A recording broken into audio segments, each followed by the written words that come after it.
Hello friends, welcome to my new blog. तर आज आहे जागतिक महिला दिन।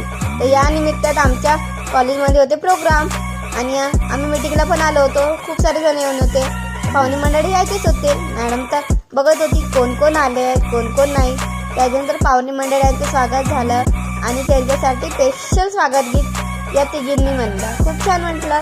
त्याच्यानंतर पुष्पगुच्छ देऊन मॅडमचं स्वागत करण्यात आलं। त्याच्यानंतर या मॅडमने खूप छान भाषण दिलं आहे। तो देखिए, we have to be such women. Let's become the woman who empowers other women. इसका अर्थ ये होता है कि हमें ऐसी महिला बनना है जो दूसरे महिलाओं को क्या करे, एम्पावर करे। जैसे अभी यहाँ पर मैं और ममता मैडम जो है कर रहे हैं। हम लोग आपको एम्पावर करने की कोशिश कर रहे हैं, यानी हम हमारे अंदर की मॅडमने तर खूपच छान भाषण दिलं। त्याच्यानंतर प्रोग्राम पण झाला होता आणि नशा मॅडमनी आभार प्रदर्शन केलं।